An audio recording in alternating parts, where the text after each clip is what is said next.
Pendant les 3 décennies qui ont suivi son accession à l'indépendance, la Côte d'Ivoire a connu un environnement sociopolitique relativement apaisé. Elle s'est, par ce fait, bâti une réputation de pays modèle pour sa stabilité dans la sous-région ouest-africaine.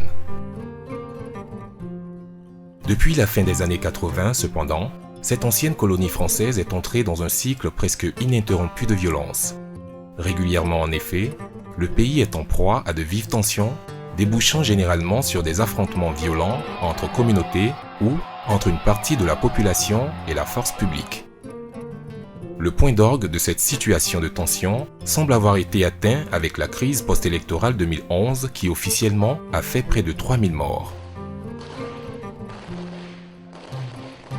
Depuis cette période, le pays s'est engagé dans un processus de normalisation sociopolitique à travers la réalisation de divers travaux d'infrastructure et la mise en place de divers programmes de réconciliation et de promotion de la cohésion sociale, notamment le Plan national de développement (PND), la Commission Dialogue, Vérité et Réconciliation (CDVR), le Programme national de cohésion sociale (PNCS), la Commission nationale pour la réconciliation et l'indemnisation des victimes (CONARIV), l'Autorité pour le désarmement, la démobilisation et la réinsertion (ADDR).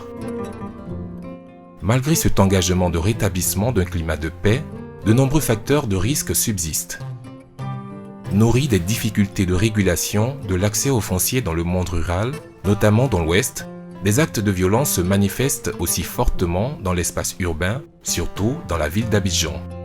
C'est donc pour en comprendre les ressorts qu'Interpeace et son partenaire Indigo Côte d'Ivoire ont engagé la présente recherche participative sur les obstacles à la cohésion sociale et les dynamiques de violence impliquant les jeunes dans l'espace urbain abidjanais.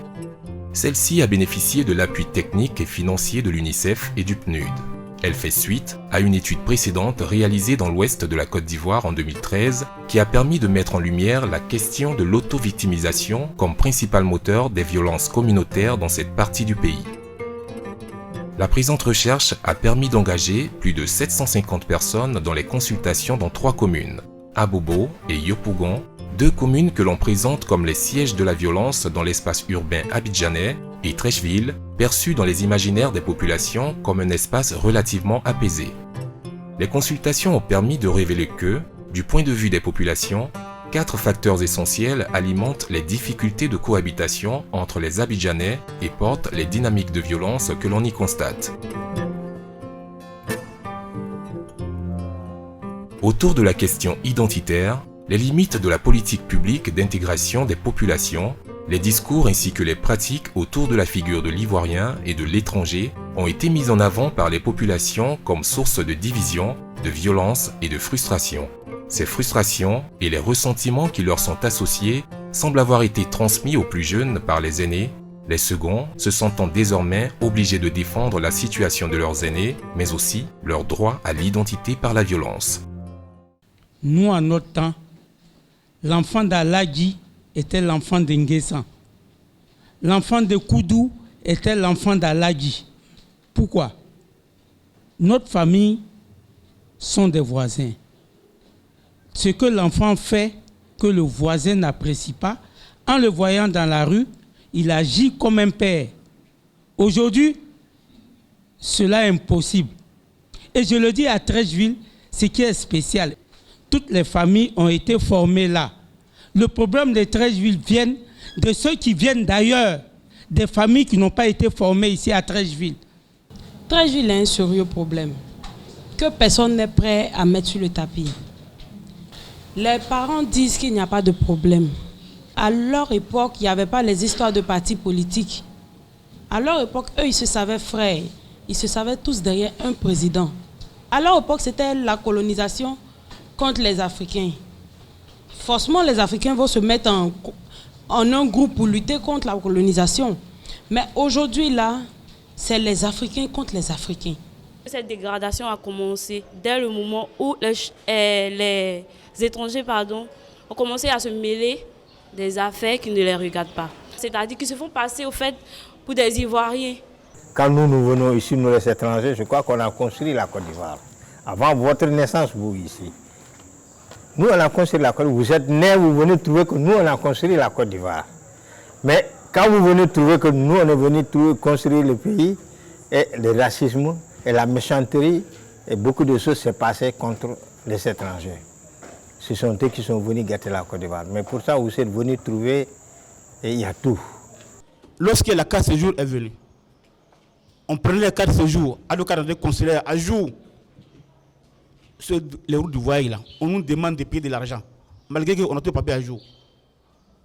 Donc ça pousse des gens après la carte ivoirienne pour être libre, pour qu'ils puissent voyager librement. Pour moi, ce n'est pas la carte de séjour qui est un facteur de division.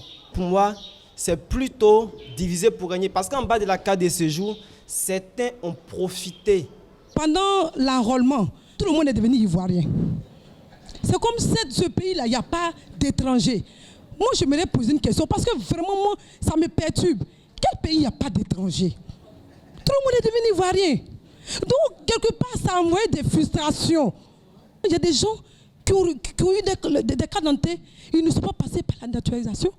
Et du coup, quand tu t'amuses avec ton camarade et tu sais son origine, quand tu lui dis, toi tu es étranger, il se fâche. Pourquoi je suis étranger? La SAGEM a fait un travail scientifique en Côte d'Ivoire. Avant les élections. Qu'est-ce qu'ils ont fait? Ils ont pris tout le monde sur le listing électoral. Ils sont allés dans les ambassades. Tous les fichiers qui étaient dans les ambassades. Et ils ont fait un croisement. Simplement. Toi que tu dis que tu es ivoirien, et puis tu es enregistré dans une ambassade du Nigeria. Mais on t'a même demandé comment tu es ivoirien, mais tu es enregistré dans l'ambassade du Nigeria. Tu vas t'expliquer? Voilà comment les gens ont été enlevés sur le listing. Moi, je suis de père malien et de mère ivoirienne. Lorsqu'on faisait les enrôlements pour avoir nos pièces d'identité, moi, on m'a fait savoir que je n'étais pas ivoirien. Je me demande pourquoi. Moi, je sais que je suis ivoirien. Donc, je me bats pour ça. Si je ne suis pas d'ici, je suis d'ailleurs. Voilà, je ne suis reconnu nulle part si ce n'est pas ici. Donc, si ici on ne me reconnaît pas, je vais me battre pour qu'on puisse me reconnaître. Au-delà de cette revendication identitaire, semble émerger tout un questionnement autour du statut et de la place de chacun dans la société ivoirienne dont la famille est l'un des espaces d'expression. En effet, sous les effets des difficultés économiques et d'influences multiformes, l'on constate un constant affaissement de l'autorité parentale. En plus de l'incapacité du père à subvenir aux besoins de la famille, c'est toute la question de son autorité qui est questionnée. Toute chose induisant une recomposition dans le rôle de la femme ou de l'enfant au sein des ménages. Dans un tel contexte, pour nombre d'enfants, l'alternative de choix reste de mettre un point d'arrêt à leur parcours scolaire, de chercher d'autres moyens de subsistance et d'aide à la famille ou de se recomposer un autre cadre de vie. J'étais en 5e, 3e trimestre. Mon père m'a dit, lui n'a plus d'argent pour me mettre à l'école. C'est dans ça. Moi-même, je devais aller chercher pour moi-même, pour manger. Donc, j'ai essayé d'aller faire apprentissage. J'ai commencé à pousser brouette. Après pousser brouette, j'ai lavé assez des femmes. C'est dans ça que mon père dit qu'il ne veut plus me voir. Donc, comme il a dit qu'il ne veut plus me voir, moi, il ne pouvait rien faire que rester encore dans la rue. Ouais. Rester dans la rue jusqu'à je me suis adapté à la rue. C'est vrai, aujourd'hui on a tous vu, la situation est vraiment difficile. Tout le monde se bat, maman se bat, papa se bat. C'est pas comme avant. Nous on a grandi avec nos mamans à côté.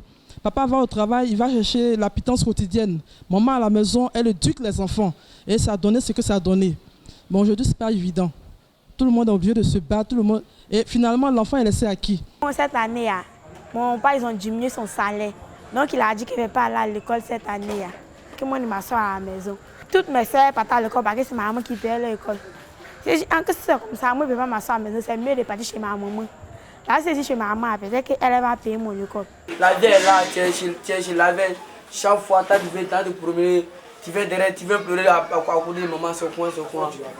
Le soir, encore, le soir, elle vient. La veille, le matin, encore, elle. C'est pas normal. Le soir aussi, il dit aller travailler. Pour travailler encore, il faut qu'ils vont me tuer ou bien il va y avoir les cicatrices, les vilaines cicatrices pour moi.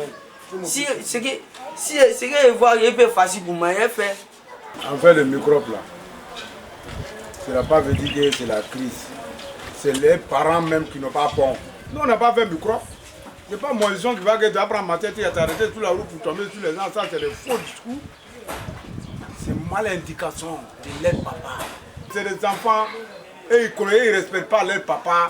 Les papas aussi ne les respectent pas et le met au monde et il dit il faut aller te débrouiller. Si tu as dit il faut aller te débrouiller, il va aller se débrouiller. Un enfant de Pobo, un enfant de Sikoji, un enfant de Wasakara, c'est lui qui donne l'argent à son papa. Et c'est lui qui devient en quelque sorte commandeur de la famille. C'est les enfants, le père pas parce que c'est lui qui paye la facture. Et c'est lui qui donne les ordres dans la cour. Et quand c'est comme ça, quand il y a une situation, le père ne peut pas l'empêcher de sortir. Il ne sait même pas où il dort. Ils sont 18 dans une maison de Sikoji. Donc l'enfant peut passer 10 jours, 11 jours dehors, 2 semaines, 3 semaines. Le père ne s'inquiète même pas de ce qui arrive à l'enfant. La fille fait passer autant de mois dehors et le père est heureux qu'elle amène 2 sacs de riz. Il ne sait même pas d'où ça provient. De façon manifeste, la famille, cellule de base de la société, peine à jouer son rôle d'encadrement. Dans ces conditions, pour beaucoup d'enfants, l'école reste l'alternative.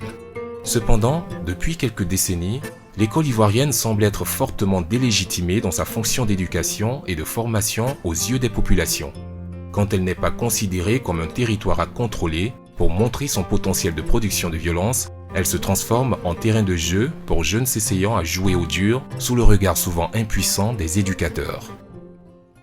L'école n'a plus servi de base de l'éducation pour nos enfants. On a appris aux enfants à devenir violents à l'école. Il faut comprendre aussi que le cadre s'y prête. On a tout fait pour que les gens restent dans l'état dans lequel ils sont. Je vais vous faire un exemple tout simple. Pour tout ce quartier, c'est-à-dire pour quitter de Samanké jusqu'à la gare, il n'y a que 3 grandes écoles primaires. C'est-à-dire qu'on a tout fait pour que les gens ne puissent pas se développer. Aujourd'hui, les écoles publiques sont surpeuplées. Étant donné que c'est surpeuplé, les enfants ne peuvent pas apprendre comme nous. Ils s'asseyent à 3. Une fois que tu es mal formé, à un moment donné, il y a blocage. Et surtout que nos enseignants de maintenant, ils ne sont pas partis là-bas par conviction. Il y a certains professeurs même qui ont de mêmes copines avec certains élèves. Alors si moi j'ai la même copine qu'un professeur, vous ne devez pas vous attendre à ce qu'entre moi et le professeur, il y ait une sorte de respect entre nous deux. Il y a le racket scolaire, c'est-à-dire les enseignants, l'administration tout entière, qui abusent de leur pouvoir en nous soutirant de l'argent. Soit tu viens, tu ne fais pas le renfort, tu n'auras pas de moyens. Il y a des censeurs aussi, quand tu as un problème, tu vas chez eux, tu dis non, il y a telle personne qui me menace ou qui me fatigue. Ils vont te dire qu'on a compris, on va régler ce problème. Moi, tu es là, il n'y a rien, ils font rien. Donc les jeunes aussi te disent que non, maintenant ils n'ont plus besoin des censeurs. Donc ils vont directement vers les amis qui viennent à leur secours, quoi. Là, s'il y a un petit problème, tu sais que non, il n'y a rien. Il y a des gens aussi qui viennent s'associer avec un groupe au sein de votre établissement même pour gâter tout, passer d'autres aussi, et aussi ils volent. Si vous êtes au cours d'un devoir, quand tu vois que le devoir ne t'arrange pas, tu prends ton portable et tu composes ton SMS. Ah, les frères, c'est gâté. Hein? Au lycée, ici, on a fait un devoir, là, ça ne m'arrange pas. Donc, venez, James et tout. Face à la déliquescence du système éducatif et l'incapacité de la famille à assumer sa fonction d'encadrement et d'orientation, une des options qui s'offre à certains jeunes d'Abidjan est le secteur du transport. Alors qu'elle offre d'importantes opportunités de recomposition à de nombreux jeunes en situation d'échec social et scolaire, la gare routière reste cependant un espace très disputé. Le moteur du changement de position sociale dans ce secteur d'activité semble être la capacité à être auteur de violence ou à s'en prémunir, car il reste une jungle qui, du point de vue de ses animateurs eux-mêmes, a ses codes et ses règles. C'est un mouvement qui est bon pour les jeunes qui n'ont pas d'activité. Parce que ce n'est pas tous les jeunes qui ont des diplômes qui vont travailler. Moi, je suis un diplômé. Voilà, moi, j'ai fait un peu de comptabilité, j'étais au groupe scolaire locaux. Mais par manque de travail, on est obligé de venir à la rue pour pouvoir se débrouiller un peu. Aujourd'hui, si tu nous vois dans la rue, aujourd'hui, ils nous traitent de microbes, de n'importe comment. D'autres nous traitent de volets. On dit on boit tout ça là. Tout ce que tu vois ici là, il y a plein parmi nous qui ne sont pas volés. Moi-même là ici 112, je ne bois pas, je ne fume pas rien. Mais on nous traite pas qu'on est dans la rue, qu'on est dans le syndicalisme. Chacun parle pour lui. C'est parce que là, il n'y a pas de côté gouvernemental, c'est parce qu'ils n'ont pas mis le mouvement propre. Son syndicaliste, ce n'est pas un petit mouvement. Dans les autres pays, là, on voit les autres syndicats. Et c'est un petit bara. Mais quand tu dis que tu es syndicat, même là, quand tu en fais papier, que tu es syndicat, là, que ce n'est pas travail. On ne peut pas écrire. Tu es obligé de mentir que tu es couturier ou tant. Quand tu ne vaux rien, là, tu ne peux pas être syndicat. Moi, par exemple, là, je peux dire, commande au moins 600 têtes. Je commande au moins 600 têtes. C'est que nous, on est fiers d'être syndicat. Parce que c'est un travail, ça nourrit son homme. Tout est basé sur l'argent.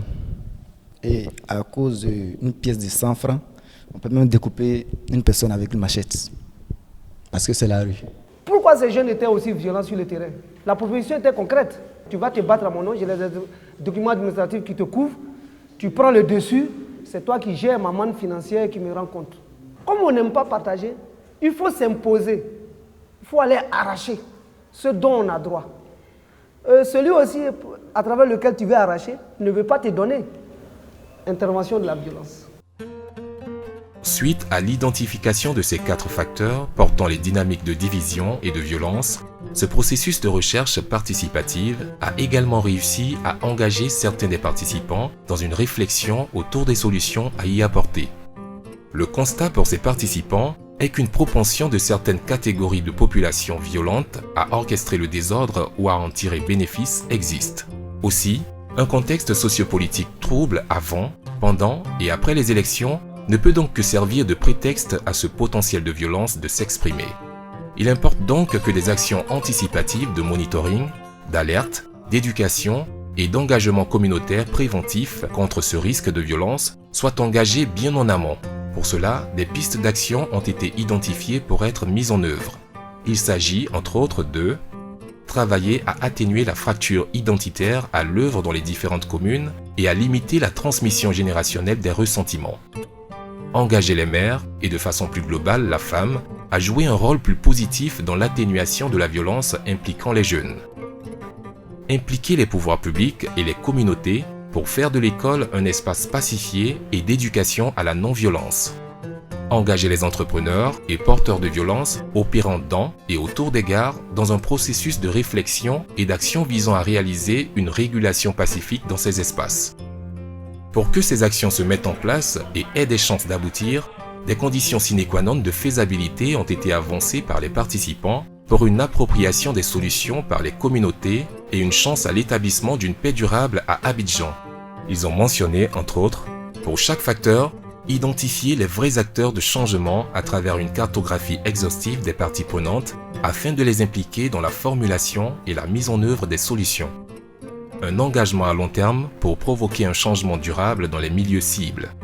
Privilégier une approche préventive plutôt que répressive pour adresser les questions de violence. Que le gouvernement descende dans les bassins réels, qui voit les cas réels, les problèmes réels, des familles qui n'arrivent pas à s'en sortir, qu'ils voient comment aider ces familles-là. C'est vrai, nous nous sommes rencontrés dans le focus, nous avons parlé, mais qu'au finish, que nous soyons réellement de vrais acteurs de la mise en œuvre de ce travail.